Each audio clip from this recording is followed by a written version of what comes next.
Hey my YouTube family, good morning. कैसे हैं आप सब? आशा करती हूँ आप सब अच्छे होंगे, मस्त होंगे, अपना अच्छा वाला ध्यान रख रहे होंगे। तो आज मेरी मॉर्निंग बहुत पहले ही हो चुकी थी। एक्चुअली मैं रात में सोई ही नहीं थी, पता नहीं क्यों नींद ही नहीं हो रहा था, नींद हो रहा था और जग जा रही थी, जग जा।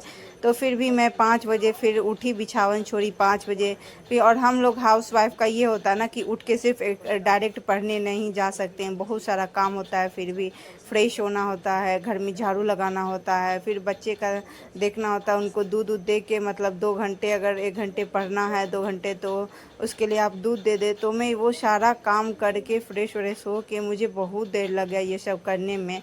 उसके बाद मैं छत पे आ गई। आज मन किया कि थोड़ा सा छत पे अकेले में पढूं, क्योंकि घर में बहुत कै कै कै बहुत आवाज़ होता है।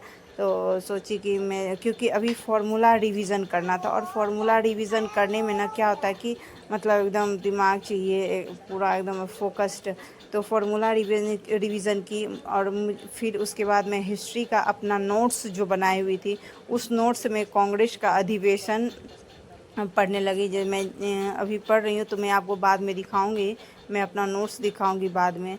तो अभी तो मैं देख सकते हैं, ये मेरा कांग्रेस का बनाया हुआ ये अधिवेशन सारा है। तो देख सकते हैं। आज थोड़ा सा मतलब कि हौच पौच में है, तो उसको थोड़ा सा इग्नोर कीजिएगा। इसके बाद मैं यहाँ पे पुन्नू को तैयार व्यार करके उसको स्कूल भेज रही थी।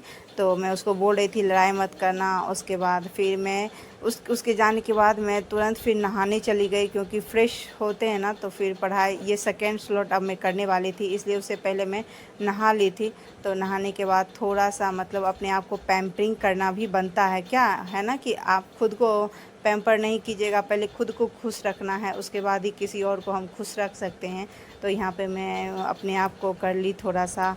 उसके बाद फिर मैं थोड़ा सा मुंह मीठा करूँगी डेयरी मिल्क से। फिर वो मैं डेयरी मिल्क खा के उसके बाद मैं आज का टू डू लिस्ट बना रही थी। मैं सुबह डायरेक्ट पढ़ने ही लग गई, टू डू लिस्ट नहीं बनाई। सोची पहले मैं दिमाग में, मैं रात में ही सेट करके सोई थी कि सुबह उठ के मुझे सारा फार्मूला ट्रिगोनोमेट्री का, कोऑर्डिनेट ज्योमेट्री का, ये सब मुझे फार्मूला पढ़ना है।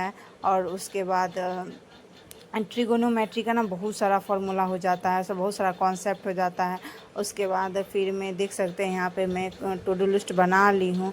और उसके बाद फिर मैं अपना पढ़ाई स्टार्ट कर ली हूँ। यहाँ पे मैं सुबह में हिस्ट्री और ट्रिगोनोमेट्री का रिवीजन की थी। यहाँ पे मैं कोऑर्डिनेट ज्योमेट्री का रिवीजन करूँगी। और मुंह से पढ़ने से नहीं होता है, जब तक आप एक छोटा सा ले लीजिए, रफ़ पेज ले लीजिए या रफ़ कॉपी ले लीजिए, जो भी आपको हो। मैं रफ़ पेज ली हूँ छोटा सा, देख सकते हैं यहाँ पे साइड में रखा हुआ है। मैं उसी से पेज निकाल के मैं पढ़ भी रही थी, और जो फार्मूला मैं पढ़ रही थी उसको मैं छोटे से पेज में उसके बाद मैं लिख भी रही थी और मुँह से बोल भी रही थी।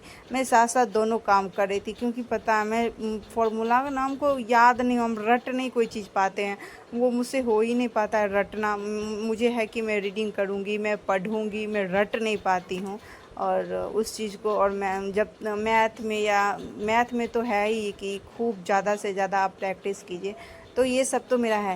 लेकिन मेरे किसी सब्सक्राइबर ने मुझे कमेंट किया था कि कंप्यूटर साइंस का जो वैकेंसी आएगा उसके बारे में कुछ बोलने के लिए। तो मेरे भाई, मैं तो यही कहूँगी कि उसमें तो शायद बीएड और डीएलएड या ऐसा कुछ सीटेट ये सब कुछ भी नहीं है।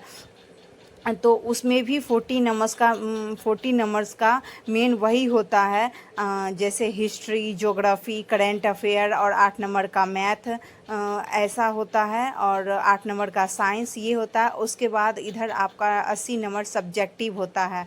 तो ऐसा कुछ होता है, तो आप भी वैसे ही रिवीजन कीजिए। हाल फिलहाल में जो बीपीएससी के द्वारा आयोजित किया गया एग्ज़ाम है, जुलाई और अगस्त में बहुत सारे एग्ज़ाम हुए हैं, तो आप उसको एक बार आप उसको देखिए। यूट्यूब पे भी बहुत सारे मिल जाते हैं, आप उसको एक बार देखिए। उसके बाद अपना सब्जेक्ट जो आपका है कंप्यूटर साइंस में, जो सब्जेक्ट है आपका मेन, उससे होगा। और तो फिर मैं यहाँ पे देख सकते हैं, मैं ज्योग्राफी भी पढ़ ली थी, मेरा ज्योग्राफी भी हो गया था और हिस्ट्री भी हो गया था। मैं हिस्ट्री भी पढ़ ली थी अभी तक में। तो और यहाँ पे मैं थर्ड स्लॉट, अभी ये मेरा है थर्ड स्लॉट में, मैथ लेके बैठी हूँ आराम से, देख सकते हो। और मैथ में मैं एक सिंपल इंटरेस्ट का क्लास कर ली थी, अब मैं यह सेकेंड क्लास कर रही हूँ ट्रिगोनोमेट्री का। और देख सकते हैं ट्रिगोनोमेट्री का मैं क्लास कर रही हूँ और सॉल्व भी कर रही हूँ। तो बीच में फिर थोड़ा सा एनर्जी भी चाहिए, मेरा हमको लगता है आज मेरा प्रोडक्टिव डे था और घर में ढेर सारे लोग भी थे, खाना बनाना भी था, काम वाम था, वो मैं नहीं शूट की हूँ क्योंकि बहुत ज़्यादा लंबा ब्लॉग हो जाता। तो बस मैं इतना की हूँ।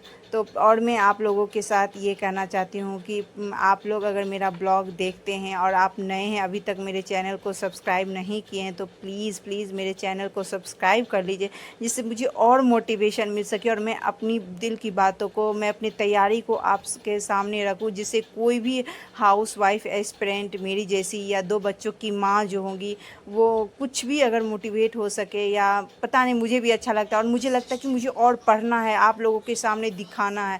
तो देख सकते हैं मैं जो जो करी हूँ, मैं सब में टिक लगाई हूँ और मैं यहाँ एलसीएम और एचसीएफ और ज्योमेट्री बचाई, जो कि मैं रात तक में कर लूँगी। तो तब तक के लिए टेक केयर, बाय बाय। कल फिर मिलेंगे कुछ नई बातों के साथ।